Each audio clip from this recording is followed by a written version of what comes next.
Hello everyone, আসসালামু আলাইকুম। স্বাগতম জানাচ্ছি ট্রাভেল উইথ হৃদয় চ্যানেলের আরও একটি নতুন ভিডিওতে। আজকের ভিডিওতে আমরা কথা বলবো বাংলাদেশের পরিবহন জগতের সম্রাট খ্যাত হানিফ এন্টারপ্রাইজকে নিয়ে, এবং আপনাদেরকে জানানোর চেষ্টা করব কিভাবে মাত্র একটি ট্রাক থেকে আজকের এই বিশাল হানিফ এন্টারপ্রাইজের সৃষ্টি হলো। জয়নাল আবেদিন পিতৃপ্রদত্ত নাম, বাড়ি ঢাকার অদূরে সাভারে। 5 ভাইয়ের মধ্যে জয়নাল ছিলেন সবচেয়ে ছোট ছিলেন বলেই আদুরে ছিলেন সবার।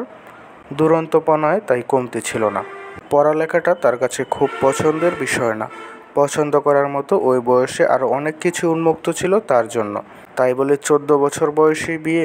অবশ্য বিয়েটা যে আনুষ্ঠানিকভাবে গোটা করে অনেক ভেবে করেছেন তা নয়। 12 বছর বয়সী যে কন্যাকে নিজের পরবর্তী জীবনের সঙ্গী বলে মেনে নিয়েছিলেন, সেই মমতাজ বেগমকে বিয়ে করবার কথা ছিল জয়নালের বড় ভাইয়ের হঠাৎ অমতে নিজেই এগিয়ে আসলেন সারা জীবনের মতো মিল করে একসাথে থাকবেন বলে। সংসার সুখের হয় রমণীর গুণে, কথাটা বোধহয় খুব একটা মিথ্যা নয়। কারণ সংসারে নতুন রমণী আসবার পরেই তো হুট করে জয়নালের চিন্তায় পরিবর্তন হলো। এমনিতেই পড়ালেখায় খুব একটা মন বসে না, তাই ভাবলেন একটু ব্যবসা বাণিজ্যে হাত পাকাবেন এবার।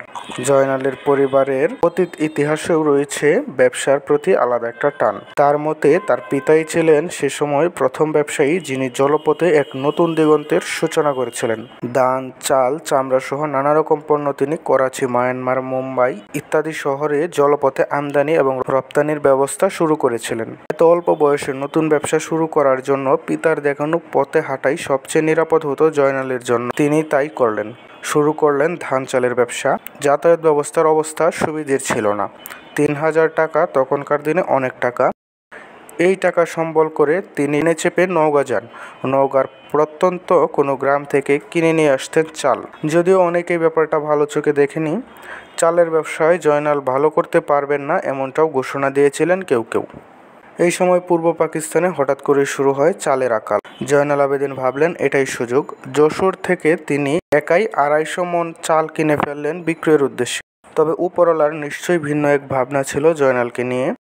জয়নালের চাল বোঝাই নৌকা ডুবে যায় মুন্সিগঞ্জের পদ্মার বুকে। এর মুঠোয় কোনো রকমে মাত্র 50টা টাকা আঁকড়ে ধরে রাখতে পেরেছিলেন। বাকি সব নিয়ে যায় পদ্মা। ফিরেই সিদ্ধান্ত, না, চালের ব্যবসা আর নয়। এরই মধ্যে দেশে মুক্তিযুদ্ধ শুরু হলো। একটি নতুন দেশ, স্বাধীন বাংলাদেশ হলো। এরপর কন্ট্রাক্টের ব্যবসা শুরু করলেন জয়নাল। বর্তমান মানিক মিয়া এভিনিউ সংসদ ভবন অঞ্চল তখন নিতান্তই চাষাবাদের ক্ষেত। সেই বুড়ো ক্ষেতে কন্ট্রাক্টে মাটি ফেলার দায়িত্ব নেন জয়নাল। নিজের কাজের সুবিধার জন্য কিনে নেন একটি ট্রাক, মূল্য 14,000 টাকা। ট্রাকের চাকায় জীবন বদলাতে শুরু করে জয়নালের। কাজের চাপ বেড়ে যাওয়ায় কয়েকটা ট্রাক ভাড়ায় নেন। কিছুদিন পর অবশ্য তার খরিদ করা প্রথম ট্রাক বিক্রি করে নিয়ে নেন 5 টনি বিশাল ডিজেল চালিত ট্রাক। এই সময় ফেনীতে নদীর বাঁধ নির্মাণের কাজ পান। এই কাজের জন্য অগ্রিম তাকে দেওয়া হয়েছিল 10 লাখ টাকা। ব্যবসায়ীরা নতুন বিনিয়োগের দিকে চোখ রাখেন। ব্যবসায়িক দূরদৃষ্টি দিয়ে লাভ ক্ষতি বুঝে ফেলার এক আশ্চর্য ক্ষমতায় নির্ধারণ করে কেউ ব্যবসায় সফল হবেন কিনা ব্যর্থ হবেন। জয়নালের সে চোখ ভুল দেখেনি।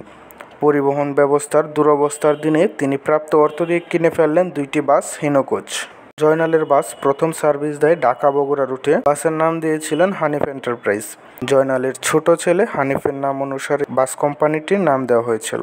সেই নামের জ্যোতি ছড়িয়ে পড়েছে সারা দেশ জুড়ে, তেমনি ছড়িয়ে পড়েছে বাসের রুট।